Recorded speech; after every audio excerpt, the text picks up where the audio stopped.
Hello friends, मी भावना. माझ्या चॅनलमध्ये मी तुम्हा सर्वांचे मनापासून स्वागत करते. कसे आहात तुम्ही सर्व?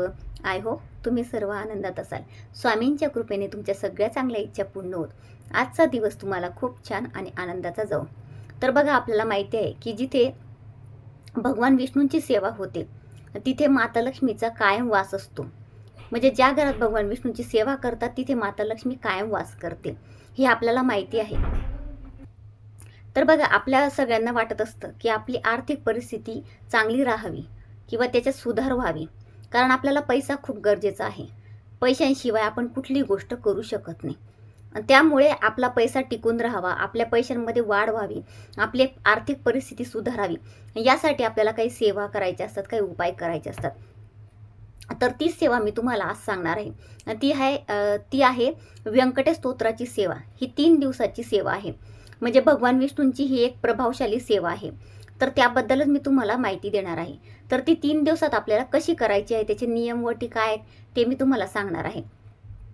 तर आपल्याला काय करायचं आहे, आपल्याला म्हणजे तुम्हाला म्हणजे तुमच्यावर आहे. तुम्हाला ज्या दिवसापासून या सेवेची सुरुवात करायची तेव्हापासून तुम्ही करू शकता. वार वगैरे काही बघायची गरज नाही. बुधवारी करा, गुरुवारी करा, शुक्रवारी करा, कधीही तुम्ही सुरू करू शकता.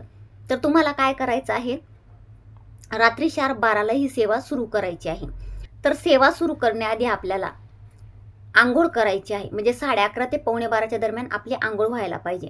आणि एक सांगायचं राहिलं की ही 3 दिवसाची सेवा तुम्हाला कंटिन्यू करायची आहे. जर तुम्हाला कुठे बाहेर गावी जायचं असेल किंवा तुमचे म्हणजे महिलांचे पिरियड येणार असतील तर तुम्ही सेवा करू नका, कारण 3 दिवस ही तुम्हाला सेवा घरातच करायची आहे, स्वतःच्या घरात. तर करत असताना हे तुम्ही नक्की लक्षात घ्या. नंतर तुम्हाला काय करायचं आहे, 11:30 ते 11:45च्या दरम्यान रात्री जेवण झाल्यानंतर आंघोळ करायची आहे. आंघोळ झाल्यानंतर या सेवेला आपल्याला 12ला आपल्याला रात्री बसायचं आहे. आणि बसल्यानंतर आपल्याला देवघराच्या समोर बसायचं आहे. पण जर तुमचं देवघर जर हॉलमध्ये असेल आणि हॉलमध्ये सगळे झोपले असतील तर त्यांना त्रास होईल. तर तुम्ही बेडरूममध्ये किंवा किचनमध्ये पण बसू शकता. फक्त समोर आपल्याला बालाजींचा किंवा भगवान विष्णूंचा फोटो ठेवायचा आहे आणि ही सेवा करायची आहे. तर आपल्याला गाईच्या शुद्ध तुपाचा दिवा लावायचा आहे आणि धूप अगरबत्ती आपल्याला लावायची आहे. हे सगळं झाल्यानंतर आपल्याला निळ्या कलरचं आसन घ्यायचं आहे. कुठल्याही कलरचं चालणार नाही, फक्त निळच पाहिजे. आणि जर निळ्या कलरचं आसन तुमच्याकडे नसेल तर तुम्ही कुठले ब्लाऊज पीस किंवा एखादं तुमच्याकडे ओढणी असेल ती पण चालेल, पण ती कोरी असावी, वापरलेलं नसावं. म्हणजे ते जे कापड तुम्ही घेणार आहात तर ते वापरलेलं नसावं, ते कोरं असावं, एवढं लक्षात ठेवा. तर हे घेऊनच तुम्हाला बसायचं आहे. तर बसल्यानंतर आपल्याला व्यंकटेश स्तोत्र याचं पठण करायचं आहे.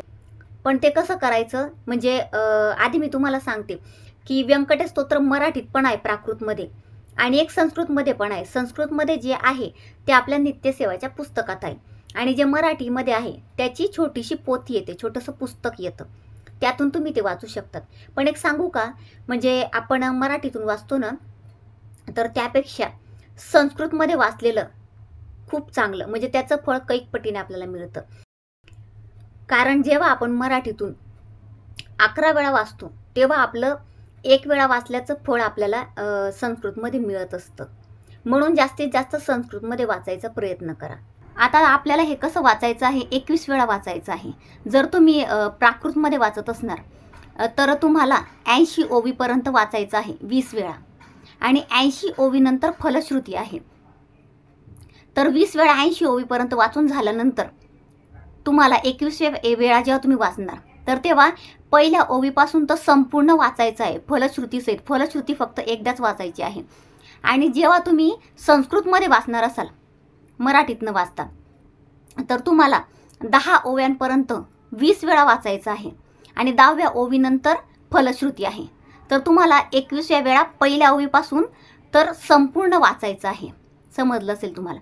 अशा पद्धतीने तुम्हाला याचं वाचन करायचं आहे. आणि संस्कृतमध्ये जर तुम्हाला जमत नसेल, तुम्हाला वाचायची इच्छाच असेल, तर काय करा, जोपर्यंत तुम्ही ही सेवा सुरू करणार असाल त्याच्या आधीच तुम्ही संस्कृतमध्ये मोबाईलवर लावून द्या. मोबाईलवर लावून ते रोज ऐका. रोज ऐकून ते तुमचं पाठ होईल, म्हणजे ते शब्द तुमच्या कानाखालून जातील.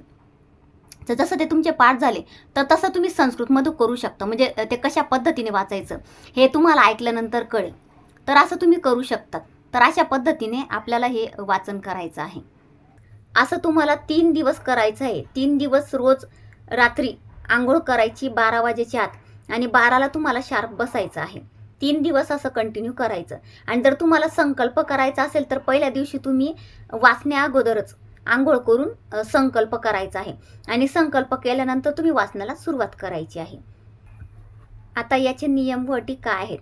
तर याचे नियम म्हणजे महिलांनी लक्षात ठेवा की तुमची जर डेट असेल पिरियडची तर त्याच्या आत तुम्ही करून घ्या किंवा पिरियड नंतर तुम्ही हे करू शकतात. म्हणजे मध्ये पिरियड यायला नको, कारण आपल्याला कंटिन्यू 3 दिवस ही सेवा करायची आहे. आणि एक ब्रह्मचर्याच्या बाबतीत तुम्हाला ब्रह्मचर्याचं कडकडून पालन करायचं आहे 3 दिवस. आणि हे झालं. आता याच्यानंतर तुम्हाला 3 दिवस मांसाहार करायचा नाही आहे आणि घरात म्हणजे आपण करायचा पण नाही, आपण पण खायचा नाही आणि कोणाला खाऊ पण द्यायचं नाही. 3 दिवस याचं काटेकोरपणे पालन व्हायला पाहिजे. आणि 3 दिवस कुठे बाहेर गावी जायचं नाही. ही सेवा तुम्हाला तुमच्या घरीच करायची आहे. त्यामुळे जर तुम्ही बाहेर गावी जाणार असणार तर त्याच्या आधीच ही सेवा करून घ्या. ही सेवा कोणीही करू शकतं. मुलं, मुली, स्त्रिया, पुरुष किंवा ज्या विधवा स्त्रिया असतील त्यांनी हा विचार करायचा नाही.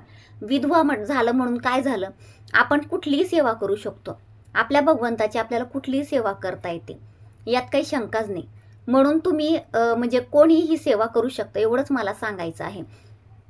आणि पूर्ण श्रद्धेने भावभक्तीने ही सेवा करा. बघा नक्की तुम्हाला म्हणजे ही सेवा केल्याने आपल्याला बालाजींचा, भगवान बालाजींचा आपल्याला दर्शन होतं. दर्शन म्हणजे आता ते समोर येतील का तुमच्या? तर नाही, एवढं पुण्यवान आपण नाही आहोत. आपण म्हणजे इतकं काही पुण्य केलेलं नाही की भगवान बालाजी आपल्या समोर येतील. तर कसं आहे, ते कोणत्या ना कोणत्या म्हणजे सूक्ष्म रूपाने आपल्याला दिसतील. म्हणजे त्यांचा आपल्या डोक्यावरून हात फिरेल किंवा काहीतरी असं सुगंधित छान सुगंध आपल्याला जाणवेल. त्याच्यानंतर आपल्याला असा भास होईल की आपल्या मागे किंवा आपल्या समोर कोणीतरी बसलेला आहे. म्हणजे काही ना काही भास होईल तुम्हाला की बालाजी भगवान तुम्हाला सूक्ष्म रूपात दर्शन देतील. एवढं जरी झालं ना आपल्यासाठी पुरे आहे.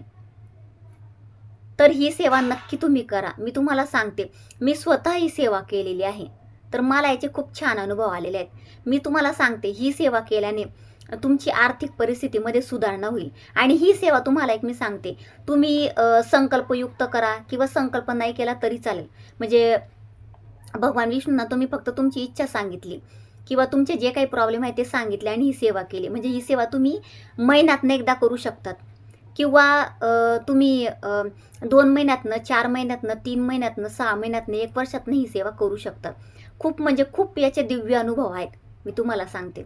कारण मी ही सेवा करते म्हणजे दर महिन्याला नाही करत मी, मला जसा वेळ मिळतो तशी मी ही सेवा करते. पण याचा अनुभव मी घेतलेला आहे म्हणून मी तुम्हाला सांगते. तर तुम्ही ही सेवा नक्की करा. तर मी जी तुम्हाला सेवा सांगितली व्यंकटेश स्तोत्राची, तर ही 3 दिवसाची पण करतात, 21 दिवसांची आणि 40 दिवसांची पण करतात. पण मी तुम्हाला 3 दिवसांची सांगितली. तर बघा तुम्ही करून तुम्हाला याचे काय अनुभव येतात मला नक्की सांगा. आणि माझा आजचा व्हिडिओ जर तुम्हाला आवडला असेल तर नेहमीप्रमाणे व्हिडिओला लाईक, शेअर आणि चॅनलला सबस्क्राईब नक्की करा. पुन्हा भेटूया अशाच एका नवीन व्हिडिओसोबत. तोपर्यंत सर्वांना श्री स्वामी समर्थ.